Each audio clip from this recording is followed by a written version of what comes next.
And then we'll send an entire package to your lender that not only includes the application, it also includes the letter from the engineer saying whether or not it's a good or bad project. And if it's a letter going to the letter, it's always a good project.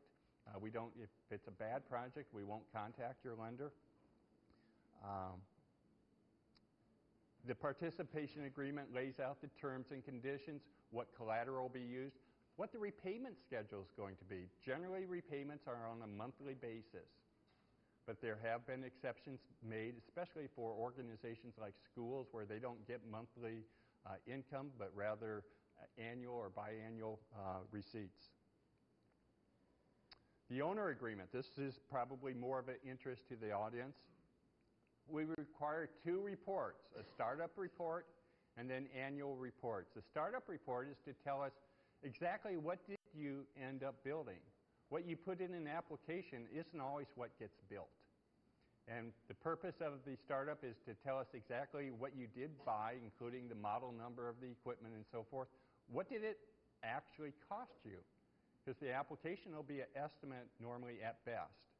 So what was the cost? What were the difficulties that you obtained or encountered during the construction? Was it weather? Was it getting equipment? Was getting the wind turbine caused such a delay that it really hurt the project? So that's the kind of things that go into the startup report. The annual report is one that you would submit on every anniversary of the project to tell us how much energy did the project actually make. So we expect you to have the project metered, take readings of that meter, and you'll want to do it for your own information. You're not putting up these projects just to ignore them, but this will give you even more incentive for keeping track of how much energy did that machine make. And we might be able to provide some insight. If it's not producing as much energy as you thought, maybe we can work together and try to figure out why it's not performing. We're going to ask you, what are the operational and maintenance costs?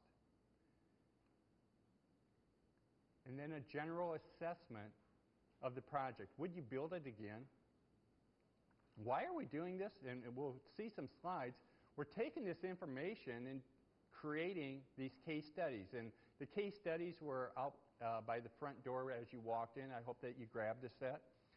There's many more of these case studies out on our website.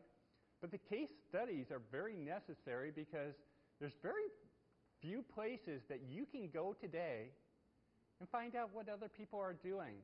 And their reaction of, was it a great thing to do, or was, boy, I got sold a bill of goods and I would never recommend doing it again. These case studies are not a rah-rah for renewable energy. They are based strictly on what the owners feel. The numbers in them are accurate as far as how much energy did it produce, how much did it cost, and so forth. But you'll see in the case study quotes from the owners of whether or not they would do it again. And they're not all positive case studies. And I think it's very important that you understand that these kinds of projects can be both pro and con. And they're not always the best thing to do. What kind of projects have been financed under this program? Well, you can see the list here. Small wind turbines, small to very, very large wind turbines from a kilowatt to 2 megawatt. Photovoltaic and solar hot water from just a couple watts all the way up to several kilowatts. Corn or wood-burning stoves are quite common down at the residential level. When you get up to the bigger commercial, industrial, the large wind turbines, of course, digester systems, ethanol plants, biodiesel. We've had one hydroelectric plant that was restored using the financing of this project, and then refuse to waste and heat. What kind of applications do we receive? You can see from the pie graph that most of the applications that we've received through the end of June have been large wind projects. And this has been quite a reversal. In the first several years of the program, biomass dominated not only the applications but also the money that was being expended. With all the tax incentives that are available to the wind industry, we're seeing a lot of large wind turbines being built by individuals. whether it be on a farm or just as an independent power producer. So they dominate, followed by biomass. Small wind is popular as well. Not too much solar. Solar is a tough sell in this state from an economic point of view. The payback is generally longer, so we don't see as much activity in solar. We hope to see that change. Hybrid systems are those that have components of multiple technologies. It might be a wind, solar, hydro type of arrangement. Where is the money gone? Well, if most of the applications were large wind, that's where most of the money is going as well.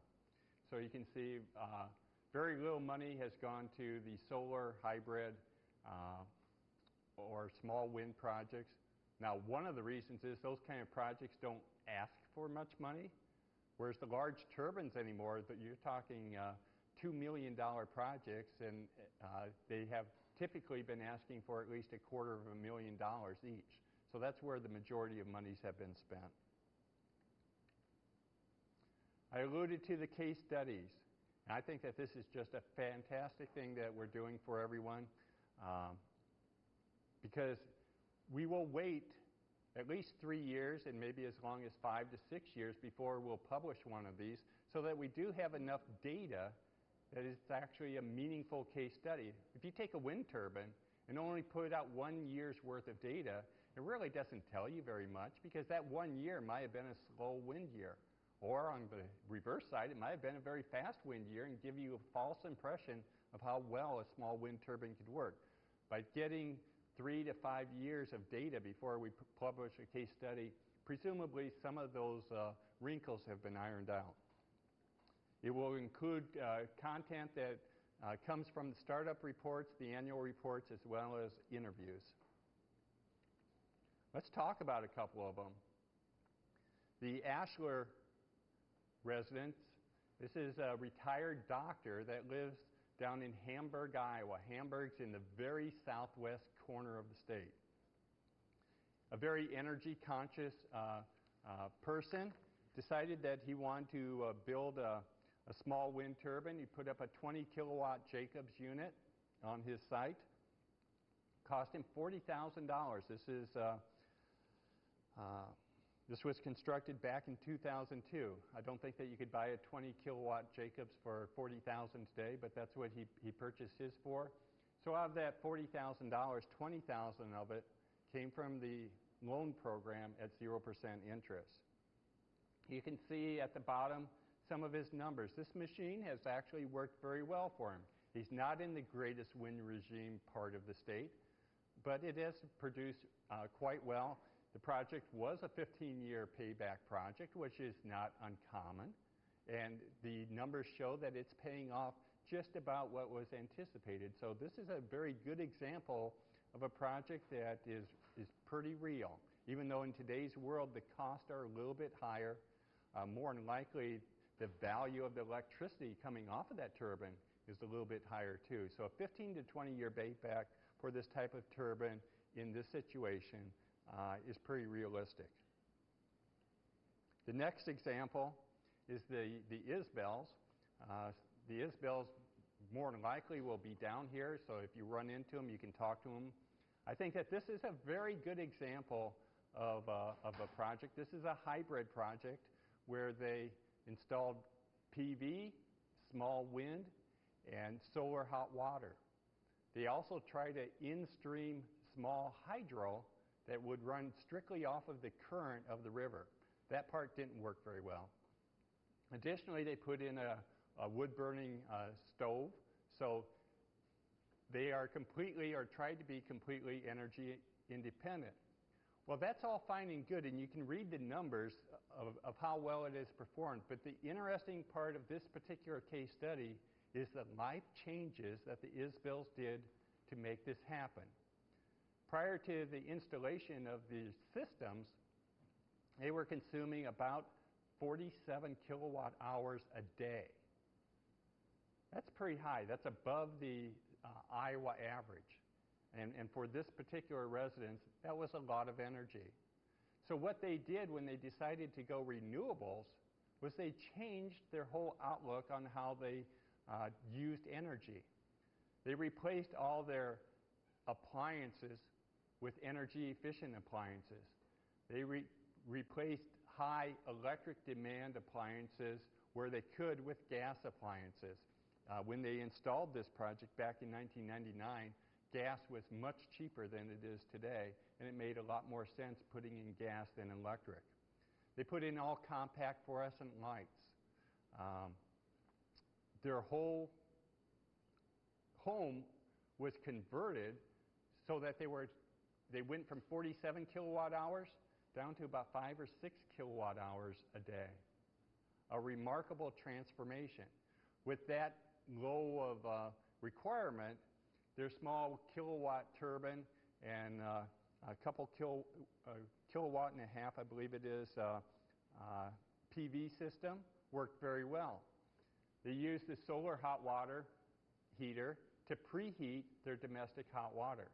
They do have a gas water heater to take it the next step. If the water is already preheated, then they don't have to use nearly as much gas. A very good case study up near Vinton. The next one is the new Prairie Homestead. This is up by Lynn Grove. Again, this is a hybrid system where the gentleman was self-employed at his home. He put up a 10 kilowatt Berge unit, a DC unit that he charged batteries with at the time when this was installed. Alliant Energy did not have the interconnection program that they currently have, and so he did not want to interconnect with them and instead chose a battery system. Well, that constrained him quite a bit because a 10 kilowatt turbine is a pretty good sized turbine, and a battery pack necessary to store all that energy would be quite costly. So he's constrained by the number of batteries he has rather than the amount of equipment. He also installed a PV system. You can see on the right-hand side of that photograph on the roof of a barn. His estimated payback was 32 years, and his numbers demonstrate that that's not a bad number. And while that may sound horrible to you, it's not a bad number because, like I said, he's constrained by the number of batteries that he purchased. His payback will go way down when he chooses to interconnect with the utility company. One of my favorites is the Mitchell Dam up near Mitchell, Iowa, just north of Osage.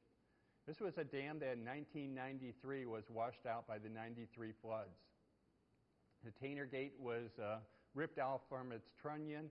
The concrete work was all ripped apart. It's owned by the Mitchell County Conservation Board, and they decided that they had to do something to rebuild their dam. Well, they applied and received FEMA money to get it rebuilt. But that wasn't going to solve the problems when the next flood came down the river. And so they applied and received a license to operate the hydroelectric with no intentions of operating it themselves. But once they got the license, they were then able to go out and recruit people to bring the hydro back into place. He found a couple brothers out in California that were interested in developing hydro. They came to the site. It's a very beautiful site. The brothers decided to invest in it. They received the Alternate Energy Revolving Loan Program money, tied that to Alliant Energy's payback at the time was 6.02 cents per kilowatt hour, and made a very good project out of it. It contains Russian equipment, but it's got a payback of 10 years. So this particular project was constructed in 1998, November of 1998. Its payback is just about here.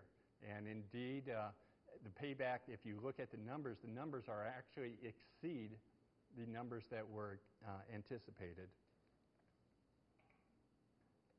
My final example is I'm sorry, it's not my final. My next one is the Montgomery Residents. This is a farmer over by Bryant, which is over by Clinton. He installed a used wind turbine, a used Enertech 44. He got it for $45,000, so a very, very good price, but it was a used piece of equipment. If you apply for a piece of used equipment through the loan program, you have to demonstrate to me